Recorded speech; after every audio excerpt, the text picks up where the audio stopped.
Halo gengs, ya jadi kalau hari ini gue kasih kalian uang sekitar 8-10 jutaan, kalian bakal pilih iPhone 13 yang masih baru atau iPhone 14 Pro yang bekas?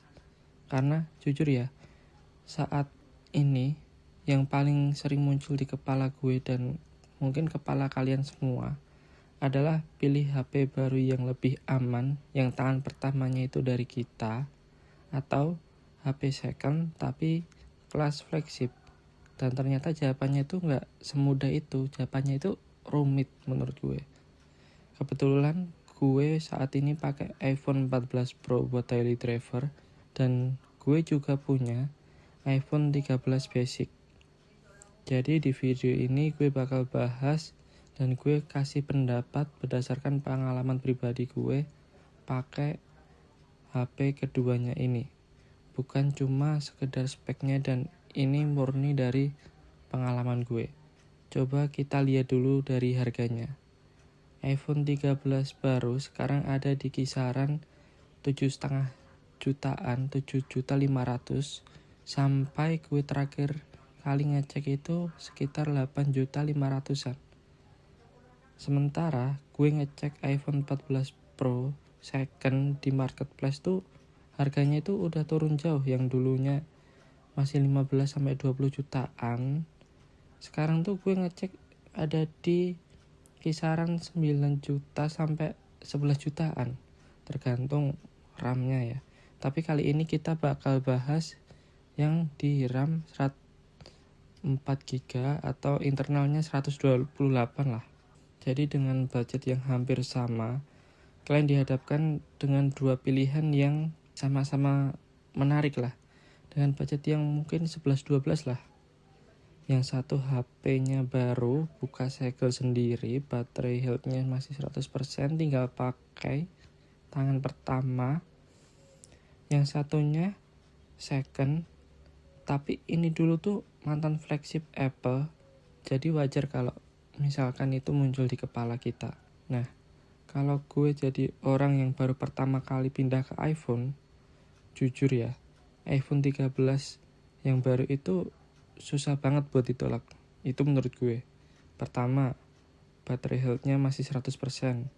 Buat sebagian orang ini bahkan bikin hati jadi lebih tenang. Yang kedua, sensasi buka segel sendiri itu mungkin kedengaran sepele, tapi ngerti gak sih? Pasti ada rasa-rasa satisfying atau feel-nya itu beda kalau kalian buka HP sendiri, buka HP baru sendiri, bukan second yang udah dibuka mungkin dari dulu.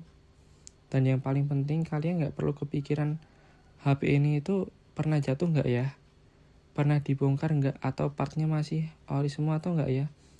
Itu ketenangan yang menurut gue itu udah ada nilainya. Jadi kalian beli tinggal pakai, gak perlu mikir yang macem-macem. Nah, sekarang yang kedua adalah di iPhone 14 Pro. Jujur, setiap kali gue pegang HP ini, gue selalu mikir, kayak pantas aja harganya mahal. Hal pertama yang langsung kerasa itu ada di layarnya. Kalau di atas kertas tuh ya bedanya iPhone 13 60Hz dan iPhone 14 Pro tuh 120Hz. Tapi pas dipakai tiap hari, bedanya itu kerasa banget. Feel-nya untuk scrolling itu ya kerasa banget. Waktu gue pakai iPhone 14 Pro beberapa hari, semuanya itu ya mulus banget. Nah, pas balik lagi ke iPhone 13, bukan berarti jelek ya, tapi rasanya itu ya beda aja. Scroll TikTok, IG, X, semuanya itu terasa gak semulus ketika gue pakai di iPhone 14 Pro. Nah, kalau buat foto sih yang menurut gue bedanya itu gak sejauh yang orang-orang kira ya. Bahkan kalau cuma upload ke IG, banyak orang yang mungkin bakal gak sadar ini diambil pakai HP apa. Kecuali kalian mirror selfie, ada boba 3 atau boba 2-nya itu, ya itu beda ya. Tapi pas foto malam, ya menurut gue perbedaannya ya lumayan lah. Itu opini gue ya. iPhone 14 Pro menurut gue lebih menunjukkan ya kelasnya sebagai flagship, HP flagship, detailnya lebih dapat, noise-nya lebih minim, dan lagi fotonya itu menurut gue konsisten.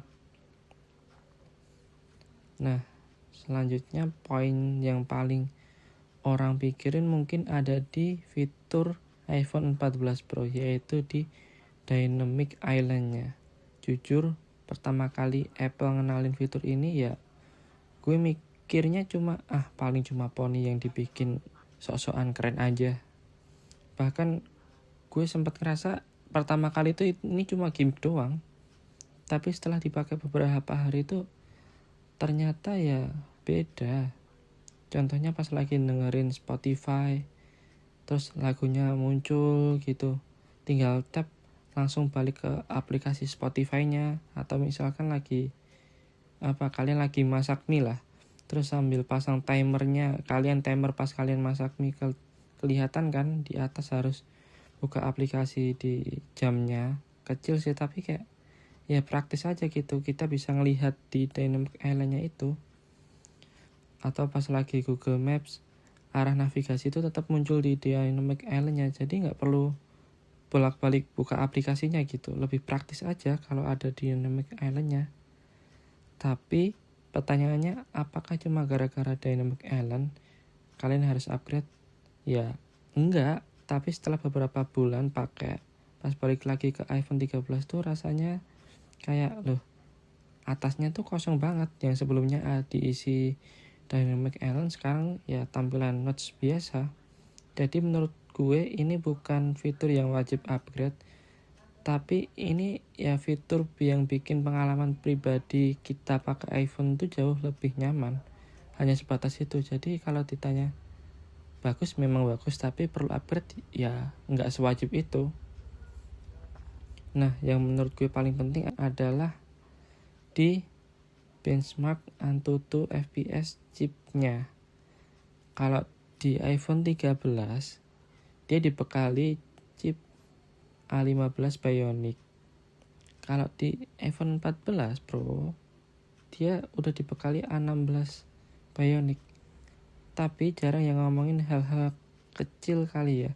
Misalnya iPhone 13 ini lebih ringan. Kalau rebahan sambil scrolling TikTok setengah jam, jujur aja menurut gue itu lebih nyaman. Tapi kalau lagi keluar mau foto-foto, bikin konten atau ngedit video, kayak tangan gue itu otomatis pengen ngarah ke iPhone 14 Pro aja. Karena gue tahu hasil kameranya konsisten dan layarnya tuh ya lebih enak dilihat. Kalau kalian baru pertama kali masuk ke ekosistem Apple, budget pas-pasan dan pengen HP yang tinggal pakai tanpa mikirin kondisi bekas, menurut gue iPhone 13 baru adalah pilihan yang paling aman. Soalnya tangan pertama kalian sendiri, biar kalian bisa adaptasi ke ekosistem Apple dulu. Tapi kalau kalian suka foto, suka bikin video, pengen layar 120 Hz dan gak masalah beli HP second yang kondisinya bagus atau enggak, menurut gue dengan tambahan uang segitu buat iPhone 14 Pro masih worth it. Masih sangat amat worth it. Nah, sekarang balik lagi ke pertanyaan awal. Kalau aku dikasih uang sendiri sekitar 8-10 jutaan, ya gue bakal pilih yang mana? Ya jawabanku, gue tetap pilih iPhone 14 Pro second. Karena peningkatan di layar kamera dan pengalaman pakainya tuh ya feel-nya benar-benar kerasa. Tapi kalau keluarga gue atau temen gue yang baru pertama kali mau pindah ke iPhone dan minta saran, kemungkinan besar gue bakal nyariin ke iPhone 13 baru. Karena ya lebih tenang aja, mereka bisa explore sendiri ekosistem Apple-nya, mereka belajar sendiri tanpa perlu mikir ini second yang udah kenapa-napa gitu. Nah, sekarang gue pengen tahu pendapat kalian. Dengan budget yang segitu, kalian bakal pilih iPhone 13 baru atau 14 Pro yang second? Kalau bisa tulis alasannya di kolom komentar, siapa tahu pendapat kalian dan gue itu ada beda dan pendapat kalian tuh ada benarnya juga. Kalau suka video kayak gini ya like, kita ketemu ke video selanjutnya. Bye-bye.